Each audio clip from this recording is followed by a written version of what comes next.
Hello Capricorn, this is Inspire 2016 with your weekly tarot reading for the week commencing the 25th of July until the 1st of August 2022. The first card for you is representing, how do you feel about yourself? Your card is the Seven of Cups. Although dreaming is beautiful and provides inspiration for action, you must at some point begin to build those castles in your real life. A choice must be made even though the apparent multiplicity of options seems to paralyze you with either fear or excessive anticipation. If you are unable to make a decision because of too many options, it is time to carefully evaluate the pros and cons of each option and make a thoughtful choice. You also need to be very clear about what it is you are working towards so that you can make the best choice. Make your decision with caution, as all is not what it seems to be. Great opportunities may turn out to be major problems later on, while less enticing options may turn out to be golden opportunities. With the Seven of Cups, there is a risk of illusion. You need to separate what is real from what is illusion. Protect yourself against unclear or wishful thinking and habitual daydreaming. Oftentimes, this card shows choices and plans that have little or no basis in reality. With so many choices presented to you, it is easy to be swayed to that cup containing the snake of jealousy and cunning. Since this card is from the Suit of Cups, the temptation is likely to be sexual or emotional in nature. The one-night stand, the extramarital affair, and all those other things that seem innocent and pleasurable at the time they are undertaken. But in the vast majority of cases, the pleasure gained temporarily is far outweighed by the consequences that last, in most cases, for an entire lifetime. The second card for you is representing, what do you want most right now? Your card is the Nine of Pentacles. What do you want most right now is to sit back and relax and enjoy some of life's luxuries, since you have worked hard to get here. You deserve it. Do not be afraid to splurge, indulge or pamper yourself, particularly if it is as a reward for all of your hard work. Treat yourself to a special occasion, to simply celebrate the journey you have been on to achieve your goals and to re-energize yourself for the next phase. You are close to reaching completion, so acknowledge this and then prepare for what will come after. Sometimes, however, the Nine of Pentacles can indicate that you are close to reaching your goal but you have not yet made it. So, as a result, you may want to stick to your program and continue sacrificing until you have reached that goal. You are showing great self-discipline and self-control to ensure you get to where you want to be. Whilst the Suit of Pentacles typically focuses on material wealth and gain, the Nine of Pentacles also suggests that you are in harmony with the nature that is around you. You have an appreciation for the beauty and abundance found in nature, and you are able to harness this energy to bring pleasure into your life. You may enjoy gardening or floristery, or you may simply like to pass your time in the beauty of nature with picnics or walks in the park. The third card for you is representing your fears. Your card is the Four of Pentacles. You are afraid of losing money. You are haunted by a fear of poverty that compels you to be materialistic. You are extremely defensive and self-protective materially and emotionally, fearful of opening up and trusting other people. You are very reluctant to spend money and you are keeping a very tight rein on your cash. On the flip side, you may be spending too much money and need to get a better hold of your financial resources. You have spent your time recently focused on career building and material acquisitions, rather than your relationships.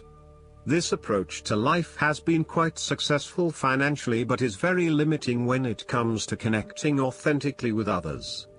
You have created a prison for your time and your energy by building up this solid wall of work and financial responsibilities, and will need to release and escape from this to some extent if you want to focus on more personal issues.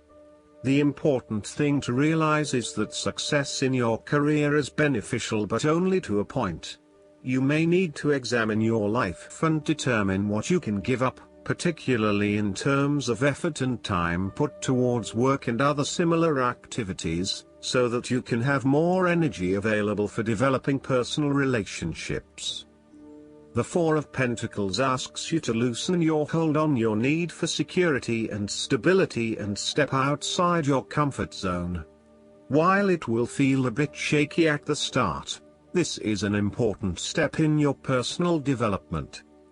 The fourth card for you is representing what is going for you.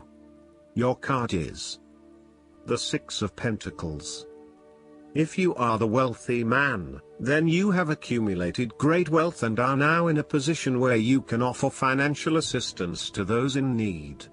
Now that you have lived through the darkness long enough to see the inner light, it is time to help others who are not so fortunate. Consider giving to charity or reaching out a helping hand to someone who needs your support.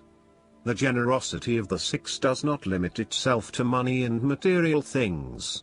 Giving of your time or your wisdom is often just as spiritually fulfilling as giving away money or gifts, and the intangible gift of your presence is received just as well, if not better.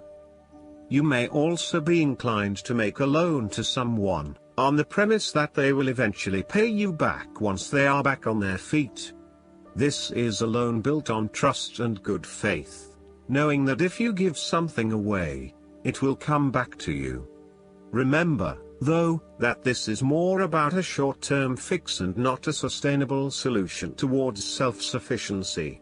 So, think about how you can financially support your family or friends in a way that encourages them to stand on their own 2 feet eventually. If you are the beggars in the Six of Pentacles, then you may be the recipient of someone else's charitable activities. This will help you to get back on your feet and to eventually repay the charitable organization or individual, either with your time or your restored wealth.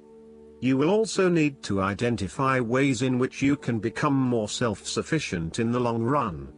The risk of accepting charity is that you become dependent on it and cannot look after yourself. Be mindful that you are not becoming submissive or noticeably desperate as a result of the charity that someone else is providing you. The fifth card for you is representing what is going against you. Your card is the Three of Swords.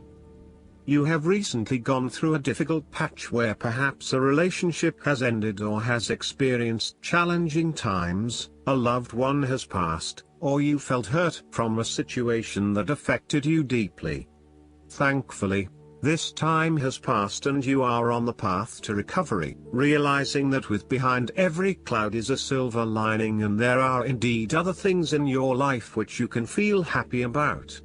You have reached a point where you can accept the pain and hurt and are ready to move on. Overall, you are finding it very hard to move on from a recent loss or heartbreak.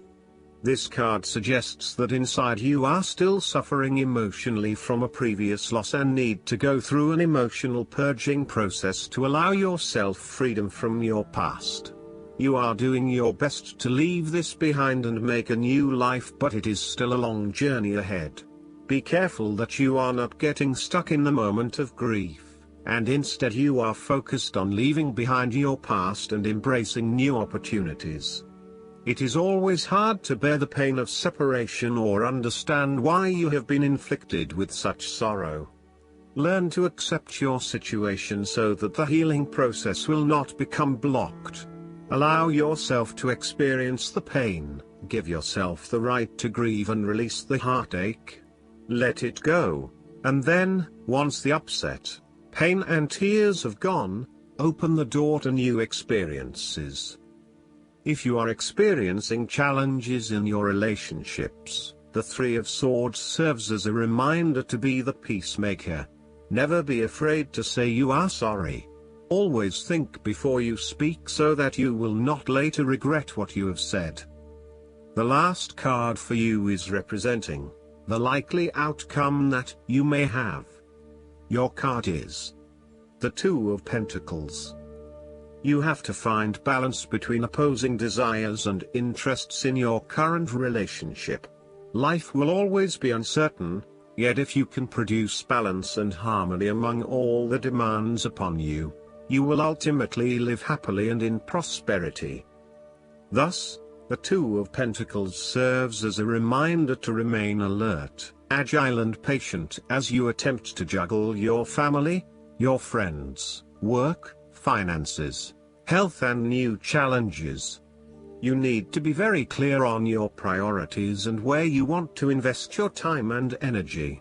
There is a tendency to be distracted by day-to-day affairs and general busyness, so prioritizing your activities and carefully managing your time is essential. The Two of Pentacles brings you back down to earth and reminds you to not only focus on your broader life goals but to also make sure your day-to-day affairs are in order.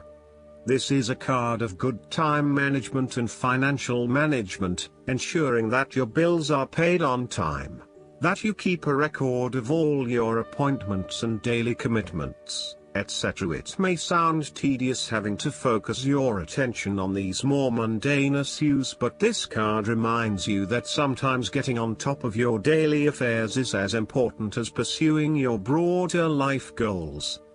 Last but not least, the guidance card for you is: ask for your needs to be met. Have you asked for help with this situation? This card is a gentle reminder that heaven can come to your aid only if you make a free will choice to request help, and then accept it when it is offered to you. Of the countless wonderful gifts that God has bestowed upon us, free will is the most powerful. So, remember that in order for God and the angels to help you manifest the abundance you desire in your life, you need to ask. Don't worry that you'll ask for the wrong thing. As long as you're sincere in your prayers, heaven will bring you everything for your highest and best good. Tell God whatever is in your heart that has been worrying you, ask for help, and then be open to receiving. God and the angels know that you have earthly needs, and they are happy to help you fulfill them. As long as you ask. It doesn't matter how you ask, but only that you do ask. This card is urging you to do so right now. Asking is a sign that you are willing to work as a co-creator with God and that you freely accept divine intervention into your life. God and the angels want you to be happy and to be able to achieve your life purpose. By asking for help, you are coming into alignment with your mission on this planet.